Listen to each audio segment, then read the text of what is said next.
अस्सलाम वालेकुम, मैं हूं मोहम्मद हारिस। आप देख रहे हैं मेरे यूट्यूब चैनल जीपीएस न्यू बुकन वाला। आज की इस वीडियो में हम ईस्ट मॉड्यूल 5 के यूनिट नंबर 5 को रिव्यू करेंगे और हम जानेंगे कि यूनिट नंबर 5 के अंदर हमने कौन सी अहम टर्म्स को, टॉपिक्स को, कॉन्सेप्ट्स या एक्टिविटीज़ को सोल्व किया था, सीखा था। तो जल्दी से चैनल को सब्सक्राइब करके बेल आइकन पर टैप कर दें और बिना टाइम ज़ाया किए हम आज की अपनी वीडियो का आगाज़ करते हैं। इस मॉड्यूल की अगर 5 की बात की जाए तो इसके अंदर टोटल 6 यूनिट्स हैं। आज हम जो यूनिट नंबर 6 को शुरू करेंगे, पहले यूनिट्स की रिव्यू वीडियोस आप मेरे चैनल पर चेकआउट कर सकते हैं। तो यूनिट नंबर 5 है how to make my learners effective global citizens through ELT। हम ELT की मदद से अपने जो लर्नर्स हैं उनको किस तरह से इफेक्टिव ग्लोबल सिटीजन्स यानी कि आलमी शहरी बना सकते हैं। ELT क्या चीज़ है, आलमी शहरी क्या चीज़ है, इसको हम आगे जाके सीखेंगे। 3 फोकस एरियाज़ हैं इस यूनिट के: social development and citizenship, climate crisis and sustainability and climate action. यानी कि माहौल, ग्लोबल मतलब एक आम जो शहरी है वो आम शहरी से आलमी शहरी किस तरह से बन जाता है और उसकी क्या जिम्मेदारियां होती हैं और क्यों उसको बनना चाहिए, ये सारा कुछ हम यूनिट नंबर 5 के अंदर सीखेंगे। और यूनिट नंबर 5 के अंदर 3 हमारे पास लर्निंग आउटकम्स हैं। पहला लर्निंग आउटकम हमारे पास अहमियत के बारे में है कि जब हम आलमी अहम जो मसाइल हैं उनकी अहमियत के बारे में क्लास के अंदर डिस्कशन करते हैं तो किस तरह से जो हमारे लर्नर्स हैं वो क्रिटिकली थिंकिंग करते हैं और अपने जो एहसासात हैं या राय का इजहार करते हैं। दूसरा हमारे पास है कि जब हम किसी ज़ुबान को सीखते हुए कम्युनिटी प्रोजेक्ट्स के या ग्लोबल जो इशूज़ हैं उनके बारे में बात करते हैं, उनको डिस्कस करते हैं, तो किस तरह ये सीखने के साथ साथ एक एहसास, ज़िम्मेदारी का एहसास लर्नर्स के अंदर पैदा करता है। तो लास्ट में हमारे पास कि किस तरह लर्नर्स के अंदर हम सिर्फ इंग्लिश ज़ुबान सीखने की स्किल्स पैदा ना करें बल्कि उनके अंदर एक आलमी शहरी और क्रिटिकल थिंकिंग की जो खसूसियात हैं उनको भी पैदा करें। तो ये हमारे आउटकम्स हैं जो हम यूनिट नंबर 5 को ख़त्म करने के बाद सीखने के काबिल हो जाएंगे। अब हम 1 बाय 1 हर टर्म को डिस्कस करते हैं, कॉन्सेप्ट या एक्टिविटी को डिस्कस कर लेते हैं। सबसे पहले हमारे पास एक कॉन्सेप्ट आया था ELT का, जो कि हमारे यूनिट के टाइटल के अंदर मौजूद है, यानी कि हम अपने लर्नर्स को किस तरह ELT की मदद से इफेक्टिव ग्लोबल सिटीजन्स बना सकते हैं। तो ELT का मतलब होता है ELT is the teaching of English to people whose first language is not English. यानी कि ELT का मतलब है कि आप ऐसे लोगों को इंग्लिश ज़ुबान सिखाएं जो कि पहले से इंग्लिश नहीं जानते। जैसे कि हमारे यहाँ पे जो L1 है वो आमतौर पर पंजाबी या उर्दू ज़ुबान होती है, तो यहाँ पे इंग्लिश ज़ुबान L1 नहीं है।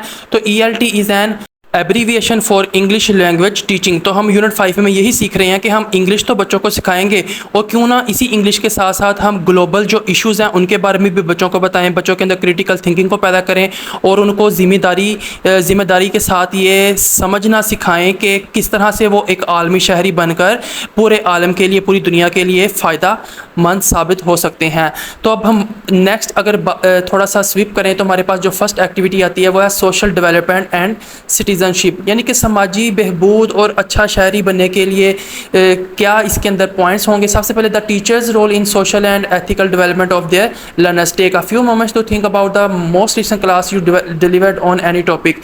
What were your learning outcomes? What language points did you teach? What topics did you discuss with your learners? अब ऑब्वियसली हम बात करेंगे कि हमने अगर इंग्लिश की क्लास ली थी तो जाहिर सी बात है हमने ट्रांसलेशन करवाई होगी, वर्ड्स मीनिंग करवाए होंगे, वोकैबुलरी करवाई होगी, ग्रामर का कोई पार्ट करवाया होगा, या खाली जगह फिल करें या सिनोनियम्स एट्सट्रा।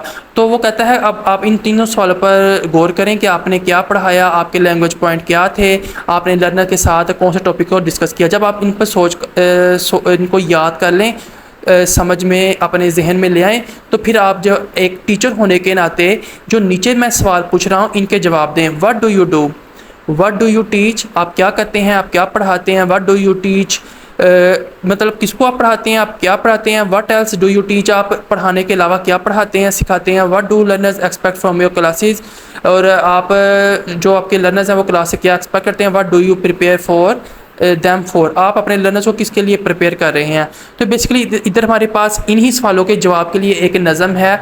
इस नज़म को हम पढ़ लेते हैं, जिसके अंदर टीचर जो है एक आइडियल है और जो बोल्ड के अंदर लाइंस हैं वो क्वेश्चंस हैं। व्हाट डू यू डू, तो जो आइडियल टीचर होता है वो कहता है I am a teacher. What do you teach people, यानी कि मैं लोगों को पढ़ाता हूँ। What do you teach them, आप उनको क्या पढ़ाते हो। तो जो आइडियल टीचर है वो कहता है कि मैं उनको इंग्लिश पढ़ाता हूँ।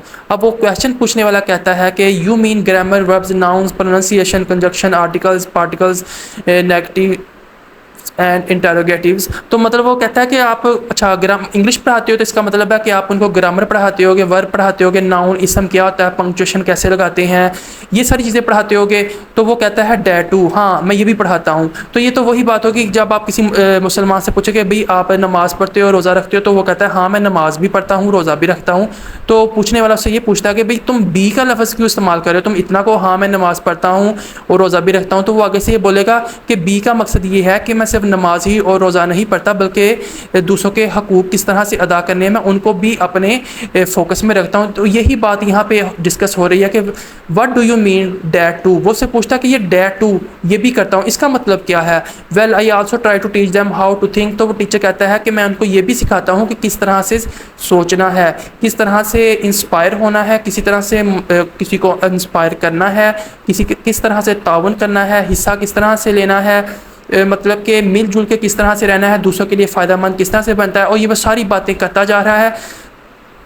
और लास्ट में वो सवाल पूछने वाला उसे कहता है कि well I don't know about that, maybe you should stick to language, forgot about English and you can change the world. वो कहता है कि तुम पूरी दुनिया को नहीं बदल सकते, हाँ तुम इंग्लिश पढ़ाने जाते हो क्लास में और तुम साथ में उनकी करैक्टर बिल्डिंग शुरू कर देते हो, ग्लोबल इश्यूज़ के बारे में उनको बताना शुरू कर देते हो, तो you can not change the world. तो आगे से वो जो आइडियल टीचर वो कहता है but if I did that I would be a cheater, I not a teacher. वो कहता है कि अगर जैसे आप कह रहे हो कि बस मैं जाके वोकैबुलरी कराऊँ, ट्रांसलेशन कराऊँ, एक्सरसाइजेस कराऊँ, तो मैं एक चीटर हूँगा, मैं एक टीचर नहीं हूँगा।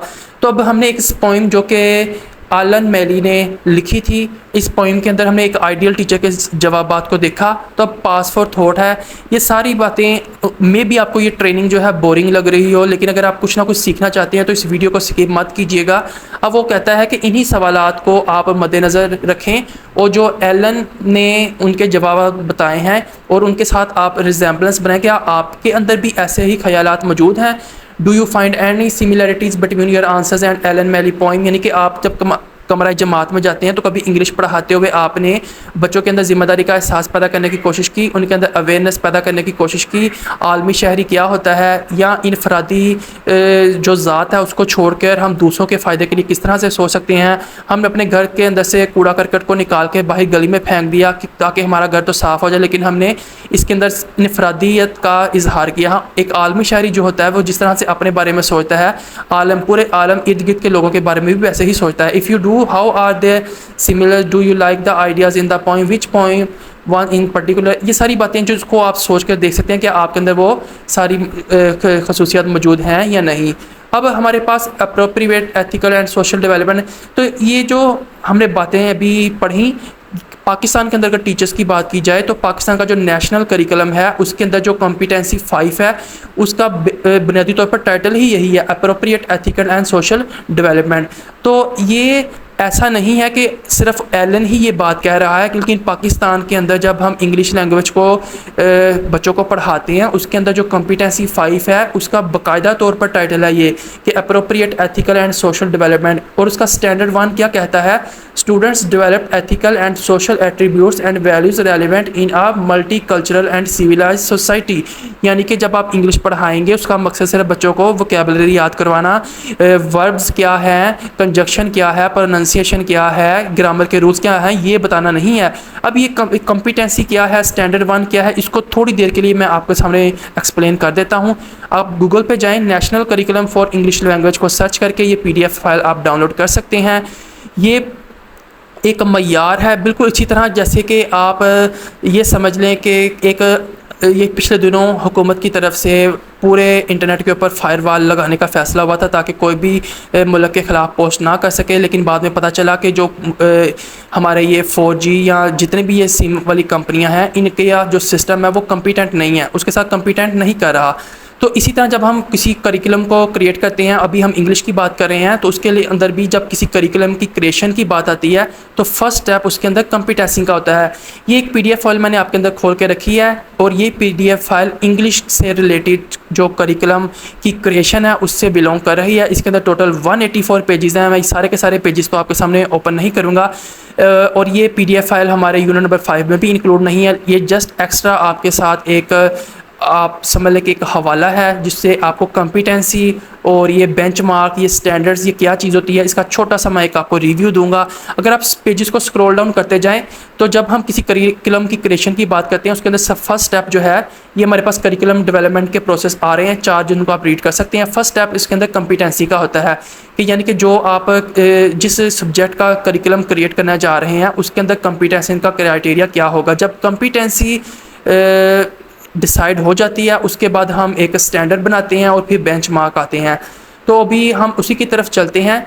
तो सबसे पहले हमारे पास organisation of the curriculum framework. जब हम इसके फ्रेमवर्क की बात करते हैं तो ये ग्रेड्स है हमारे पास 1 से 2 और ये 12वीं यानी कि अव्वल से लेके 12वीं क्लास तक के ये सारे की चीज़ें होती हैं। अब देखें सेक्शन 2 कॉम्पिटेंसीज, उसके बाद स्टैंडर्ड्स आते हैं, फिर बेंचमार्क्स आते हैं और फिर स्टूडेंट लर्निंग आउटकम्स आते हैं और उसके बाद हमारा करिकुलम रेडी हो जाता है। कॉम्पिटेंसी किसे कहते हैं? अ की लर्निंग एरिया, यानी कि वो कौन सा एरिया है जो हम बच्चों को सिखाने जा रहे हैं। फिर उसके लिए जब हम डिसाइड कर लेते हैं हमने क्या सिखाना है तो हम स्टैंडर्ड्स को डिसाइड करते हैं। These define the competency by specifying broadly the knowledge, skills and attitudes that students will acquire should know and be able to know in a particular key learning area during 12 years of schooling। यानी कि पहली जमात से लेकर 12वीं class तक बच्चे जो कुछ स्किल्स सीखेंगे, इल्म सीखेंगे, वो सारे इस कॉम्पिटेंसी को डिसाइड करने के बाद स्टैंडर्ड्स के अंदर आएंगे। स्टैंडर्ड्स जब डिसाइड हो जाते हैं तो उसके अंदर हमारे पास बेंच मार्क्स रखे जाते हैं। द बेंच मार्क्स फर्दर एलेबोरेट्स, उसके बाद स्टूडेंट लर्निंग आउटकम्स आते हैं।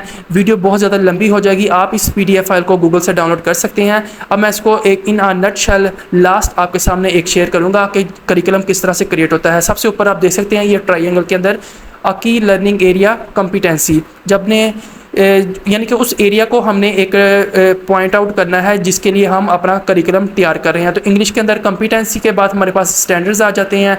डिफाइंस द कॉम्पिटेंसी, जो कि कॉम्पिटेंसी को ही डिफाइन करता है। Each competency has different number of standards, तो ये डिफरेंट स्टैंडर्ड्स हो सकते हैं। नीचे हम आए तो बेंच मार्क्स हैं। बेंच मार्क्स का मतलब हदूद है, पहली से दूसरी जमात तक, फिर तीसरी से 5वीं, फिर छठी से 7वीं, 9वीं से 10वीं और 11वीं से 12वीं तक के लिए बेंच स्टैंडर्ड्स होंगे और स्टैंडर्ड्स के लिए यही बेंच मार्क होंगे। और बेंच मार्क के अंदर हमारे पास SLOs आ जाते हैं और जब ये सारी चीज़ें हम SLOs तक डिसाइड कर लेते हैं तो हमारा फाइनल जो करिकुलम है वो शेप आउट हो जाता है। तो कहने की बात ये थी कि हमारा जो पाकिस्तान के अंदर इंग्लिश लैंग्वेज का करिकुलम है वो बाकायदा इसी बेस पर है कि हम अपने बच्चों को किस तरह एथिकल बनाएं, ग्लोबल सिटीज़न बनाएं। उसके अंदर हम सिर्फ बच्चों को वोकेबलरी याद करवाना, ग्रामर सिखाना और English this is a book, this is not my book, ये सिखाना ना सिखाएं, बल्कि बच्चों को उनके किरदार के अंदर किस तरह मुस्बत तब्दीलियाँ लानी हैं वो सारी चीज़ें भी बच्चों के अंदर हम उजागर करें। नेक्स्ट हम मूव करते हैं, हमारे पास एक एक्टिविटी आती है what do I need to know to develop social and ethical values in my learners. तो एक टीचर होने के नाते मुझे क्या चीज़ को जानना होगा कि मैं अपने लर्नर्स के अंदर सोशल और एथिकल यानी कि समाजी और इखलाकी इक़दार को डेवलप कर सकूं, परवान चढ़ा सकूं। यहाँ एक बहुत अहम पॉइंट आता है कि अगर आप ग्रामर के सारे रूल्स जानते हैं, आपको इंग्लिश के अंदर फ्लुएंसी भी है, लेकिन फिर इन सारी बातों के बावजूद आप बच्चों के अंदर सोशल और एथिकल वैल्यूज़ को डेवलप नहीं कर सकते, क्योंकि इसके लिए आपको इल्म चाहिए होता है, आगाही चाहिए होती है किस चीज़ की, सोशल डेवलपमेंट की, सिविक रिस्पॉन्सिबिलिटी की, जस्टिस की, जो एनवायरनमेंटल डिस्ट्रक्शन की वजूहात हैं, यानी कि जो मसाइल आप डिस्कस करना चाह रहे हैं आपको इंग्लिश ज़ुबान बोलने से ज़्यादा उन मसाइल के बारे में आगाह होना चाहिए। अब हमारे पास एक ये पहली मिसाल है, अर्ज़ा खान कहती है कि मुझे पढ़ाते हुए एक मुश्किल पेश आती है कि जब मैं जेंडर इक्वालिटी की क्लास में बात करना चाहूँ तो मुझे बहुत ज़्यादा एहतियात करना पड़ती है कि हमारी कल्चरल नॉर्म्स क्या कहती हैं, तो मुझे बताएं मैं क्या करूं। इसी तरह अहमद कहता है कि मैं अपने लर्नर्स को जो है ना कि अपनी जो माहौल है उसकी ख्याल, उसकी टेकिंग केयर के बारे में बताना चाहता हूं, लेकिन मैं नहीं जानता कि मैं क्या करूं। अब उसे इंग्लिश बोलनी भी आती है। वो कहता है कि मेरे बच्चे जो हैं, जो लर्नर्स हैं, वो बहुत ज़्यादा छोटे हैं, तो मैंने किस तरह से समझाऊँ। ये सही है, जैसे आप एक बच्चे को बताएं कि अगर आप पानी का नल खुला छोड़ देते हो तो पानी ज़ाया होता है, पानी ख़त्म हो जाता है, लेकिन बच्चे को नहीं मालूम कि पानी आ कहाँ से रहा है और ये ख़त्म कैसे होगा।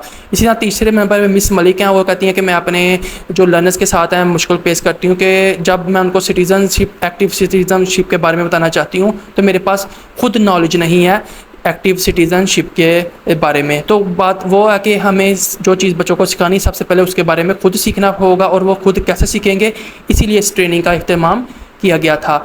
तो हमारे पास नेक्स्ट एक PDF फाइल है जिसको हम डिस्कस कर लेते हैं कि हम ये जो ग्लोबल सिटीज़न की बात हो रही है, आलमी शहरी की बात हो रही है, यानी कि हम उसी के अंदर जब मोरल वैल्यूज़ को हम पढ़ते हैं तो हम अपने लर्नर्स के अंदर किस तरह से मोरल वैल्यूज़ को प्रमोट कर सकते हैं।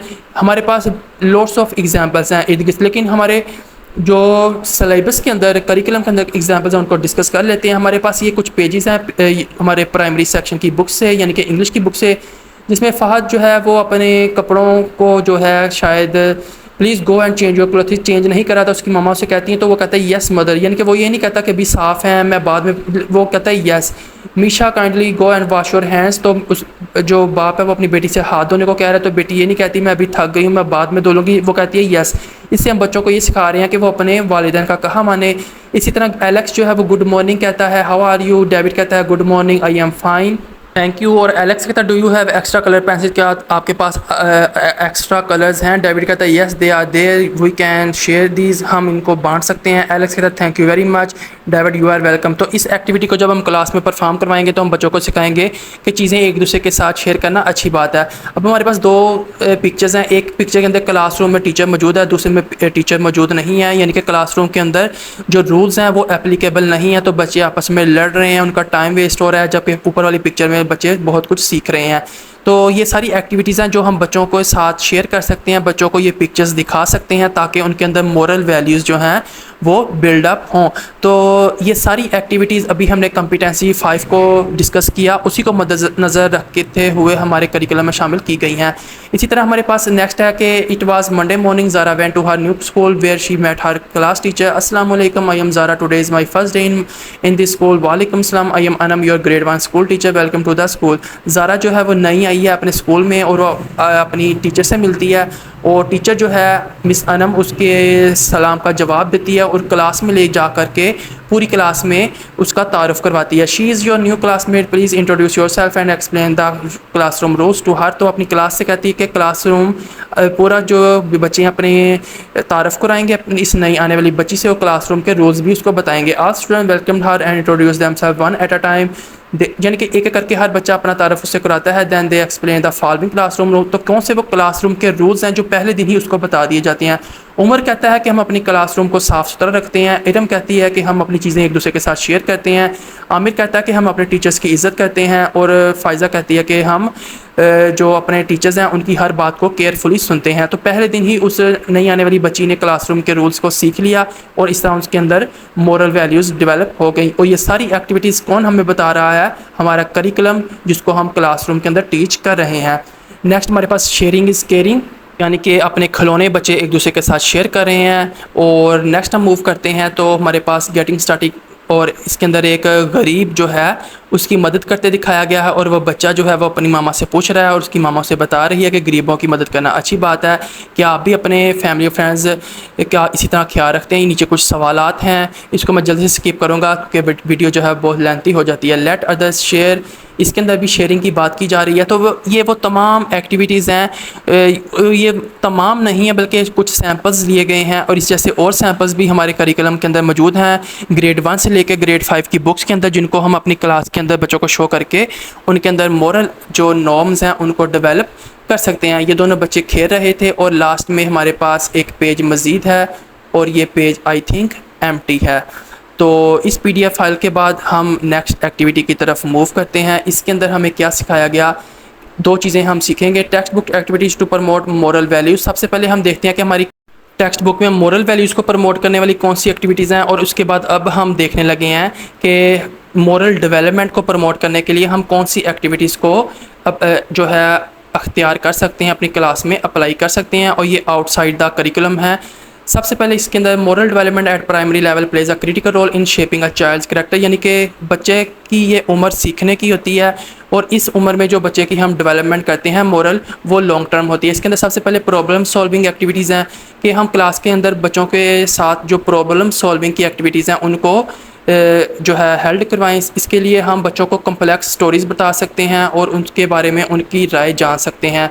तो this will help learners to think outside the box and defend a situation morally. इसी तरह मोरल डेवलपमेंट के अंदर दूसरा हमारे पास जो पॉइंट है एज अ एक्टिविटी वो है debate different aspects of a situation. हम बच्चों के सामने एक सिचुएशन रखें, मिसाल के तौर पे हमें बच्चों से कहते हैं कि एक बूढ़ा जा रहा था, उसके हाथ में बहुत ज़्यादा वज़न उठाया था, तो बारी बारी सारे बच्चे बताएं वो ऐसी सूरत हाल अगर ख़ुद देखें तो वो क्या करेंगे।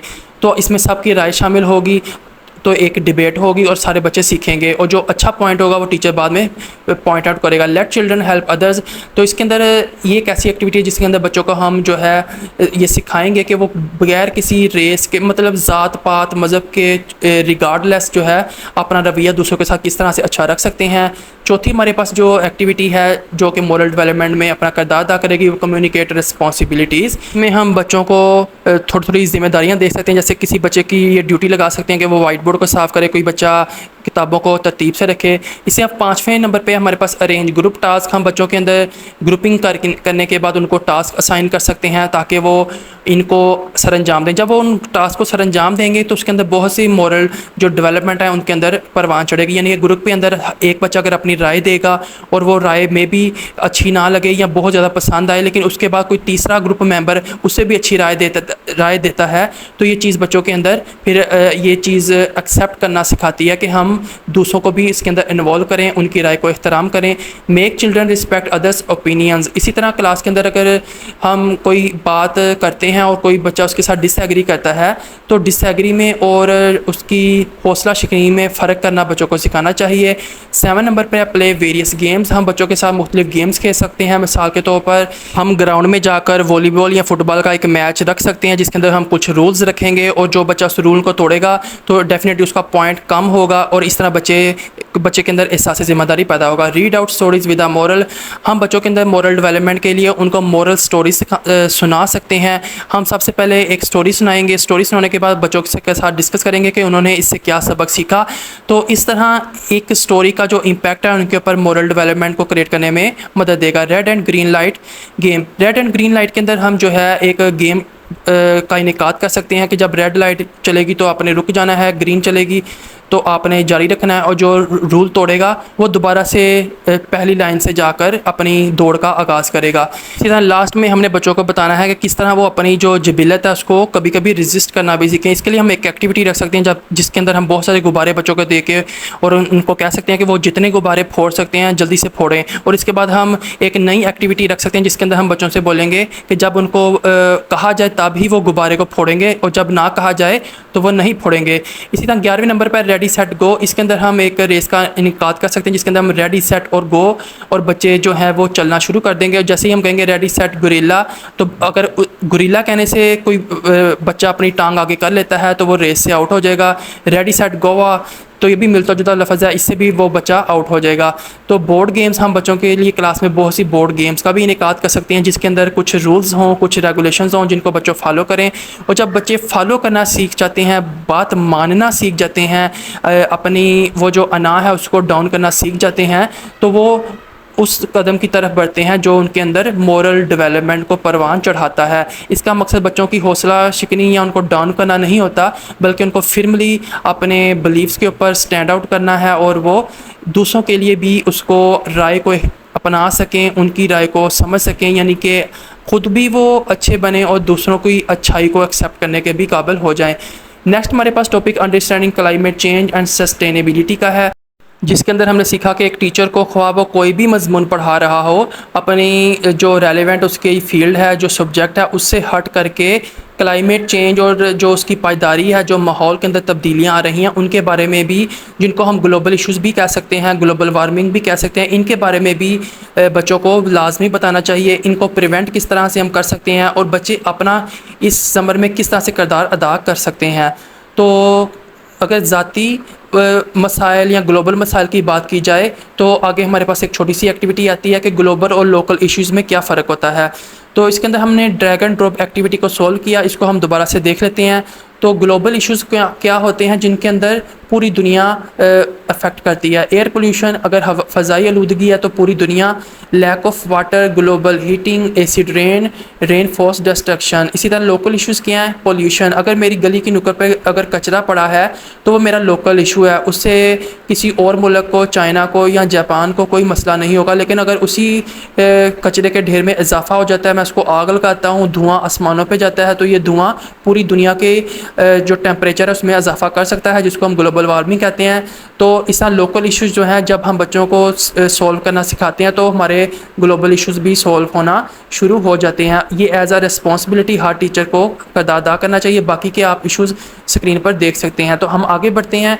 तो इसके अंदर एक्टिविटीज़ हैं जो हम क्लास के अंदर सरंजाम दे सकते हैं। जो हमने सस्टेनेबिलिटी अभी पीछे पढ़ी, उसको किस तरह से हम कायम कर सकते हैं। पहले हमारे पास teaching about polar bears and melting glaciers. हाँ, अगर हम बच्चों को ये बताते हैं कि भाई अगर जो ग्लेशियर्स है ना, बर्फ़ पिघल रही है, तो इससे पोलर बियर्स की जान को ख़तरा है, वो ख़त्म हो जाएंगे, तो बच्चों को कोई असर नहीं होगा। इसको हम मेक इट पर्सनल, हम इसको पर्सनल करेंगे कि अगर ग्लेशियर पिघल रहे हैं तो बच्चों इससे सैलाब आ सकते हैं, सैलाब आएंगे तो लोग डूब जाएंगे, उनकी जानों को ख़तरा हो सकता है। तो तब बच्चे जो इस बात को गौर से सुनेंगे। Talking about environmental effects of flooding. इसी तरह हम कहते हैं ना कि बच्चों फलां दिन जापान में सैलाब आया था, आपको पता है कितनी वहाँ पे तबाही हुई, तो बच्चे में भी उसको समझे ना, तो लोकलाइज, इसको आप लोकलाइज करें कि आप बताएं बच्चों फलां दिन आपको पता है हमारे फलां शहर में सैलाब आया था, तो कितनी, इस तरह बच्चे इस टॉपिक को ज़्यादा संजीदगी से लेंगे। एनवायरमेंटली फ्रेंडली अगर पार्टी हम रखते हैं, उसके अंदर प्लास्टिक के कप की बजाय प्लेट्स या जो स्पून्स हैं, हम एक नेचुरल जैसे दरख्तों के पत्ते इस्तेमाल कर लेते हैं, लकड़ी का इस्तेमाल करते हैं, तो ये चीज़ भी बच्चों के अंदर ये उजागर करेगी एहसास के जो प्लास्टिक है उसके माहौल को क्या नुकसान आता है। Introduce the language that learns need for a presentation on a environmental friendly product. Learners learn about someone who won a prize for what they did to protect the living world. कहने का मकसद ये था कि आप इसको पास करके पढ़ सकते हैं कि हम बच्चों को अगर ज़बानी कलामी की बात कहेंगे तो बच्चों का ध्यान या तवज्जो उस तरफ नहीं आएगी। अगर हम बच्चों को कोई मिसाल देंगे अपने इर्द गिर्द से या उनकी ज़ात के बारे में करके, तो बच्चे उसको ज़्यादा तवज्जो से सुनेंगे। तो लास्ट में हमारे पास collaborate with science teachers to explore scientific aspects of sustainability. तो इसके अंदर हमारे पास क्या होगा? इनकॉर्पोरेट इलस्ट्रेशन या सिचुएशन इन अदर लेसन। तो मिसाल के तौर पर अगर हमने आलूदगी के बारे में बताना है तो हम एक साइंस प्रोजेक्ट बना के जिसके अंदर फैक्ट्रियां हों, उसके ऊपर रुई लगा के उसके अंदर काला धुआं जो है हम इंक की मदद से शो करें, लोग बीमार हैं, एक पिक्चर लगी है, तो बच्चे जो आलूदगी के असरात हैं उसको सीख जाएंगे। अगर हम ज़बानी कलामी बच्चों को पढ़ाएंगे कि आलूदगी के क्या असरात हैं, तो बच्चों की तवज्जो इस तरफ नहीं जाएगी। तो इसके लिए अभी जैसे मैंने आपको मिसाल दी कि आलूदगी का एक प्रोजेक्ट बना सकते हैं। कुछ मज़ीद मिसालें भी यूनिट 5 में ऐड की गई थी। Environmental projects in the community, अगर बच्चों को सिखाना है with a science project about the living planet create और to show a solution to a problem, a vegetable garden, a game to raise awareness, clean up rubbish in a part of town. यानी कि जो आप एक जो कचरा है उसका एक पोस्टर बना के जिसके अंदर जो कचरादानी उसके अंदर कचरा पड़ा हो, लोग सेहतमंद नज़र आ रहे हों, इस तरह से आप बताएं बच्चों को दिखा के, तो बच्चे ज़्यादा सीखेंगे बजाय इसके कि आप किसी पैराग्राफ की रीडिंग करा दें। तो learn, create, clean up, touch of हाज और रिसाइकल के अंदर हम दिन रख सकते हैं जिसके अंदर हम पुरानी चीज़ों से नई चीज़ों को रिसाइकल करना बच्चों को दिखाएं, उसके फ़ायदे बताएं। इसी तरह ऑर्गेनाइज़। तो मैंने कोशिश की आज की इस वीडियो में यूनिट 5 को ज़्यादा से ज़्यादा कवर आप कर सकूँ। फिर भी कोई कॉन्सेप्ट रह गया हो तो आप कमेंट सेक्शन में पूछ सकते हैं। तो अगर आपके लिए वीडियो हेल्पफुल साबित हुई हो, जिसकी तैयारी में मुझे बेहद मेहनत करना पड़ी, तो चैनल को सब्सक्राइब करके बेल आइकन पर टैप कर दें। मिलेंगे अगली किसी वीडियो में। मैं हूं मोहम्मद हारिस। अल्लाह हाफिज़। आज की इस वीडियो में समरी को मैं इंक्लूड नहीं कर रहा क्योंकि वीडियो ऑलरेडी बहुत ज़्यादा लेंथी हो गई थी। तो उम्मीद है आपको जो कॉन्सेप्ट्स हैं वो क्लियर हो गए होंगे। अल्लाह हाफिज़।